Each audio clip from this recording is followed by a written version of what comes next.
அன்பும் பண்பும் பாசமும் நேசமும் நிறைந்த நட்புகளுக்கும் உறவுகளுக்கும் இனிய காலை வணக்கம்.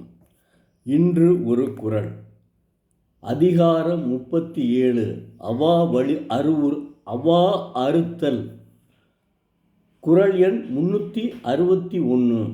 அவா என்ப எல்லா உயிர்க்கும் எஞ்ஞான்றும் தவா பிறப்பு எனும் வித்து. எல்லா உயிர்களுக்கும் எக்காலத்திலும் ஒழியாமல் வருகின்ற பிறவி துன்பத்தை உண்டாக்கும் வித்து அவா என்று கூறுவர். தெய்வப்புலவர் திருவள்ளுவர் துன்பத்திற்கு காரணமே ஆசைதான் என்கிறார். உதாரணத்திற்கு, ஒருவன் ஒரு அலுவலகத்தில் அரசாங்க அலுவலகத்திலே வேலை பணிபுரிகிறான்.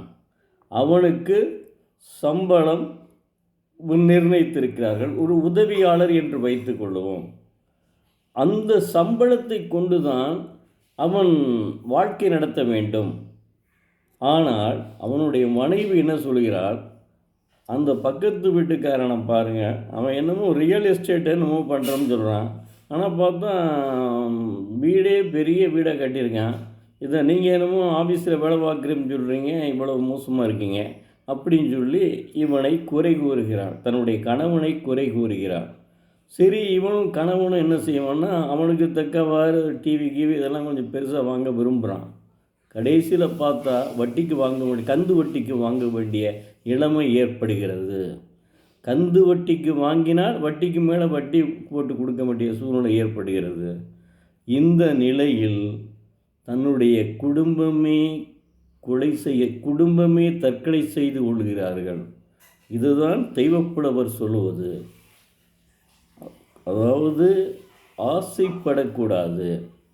நம்முடைய வருமானத்திற்கு தகுந்தவாறு தான் நம்முடைய குடும்பத்தை நடத்த வேண்டும். அதுதான் உண்மையான வாழ்க்கை. அது நமக்கு கீழே உனக்கும் கீழே உள்ளவர் கோடி நினைத்து பார்த்து நிம்மதி நாடு என்கிறார் கவிஞர் கண்ணதாசன். இப்படி நமக்கு கீழே உள்ளவர்கள், நமக்கு கீழே நிறைய பேர் இருக்காங்க, சாப்பாடே கிடைக்காத அளவுக்குலாம் இருக்காங்க. அவங்கள நீ கம்பேர் பண்ணி பார்க்கணும். அதாவது நீ அவங்கள கம்பேர் பண்ணி பார்க்கணும். அப்போ தான் உனக்கு சரியான ஒரு உண்மையான தருணம் ஏற்படும்.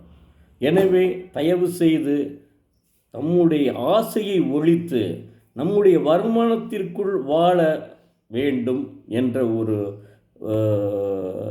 தத்துவத்தை தெய்வப்புலவர் திருவள்ளுவர் உணர்த்துகிறார். நன்றி, வணக்கம். நாளை மீண்டும் பார்ப்போம்.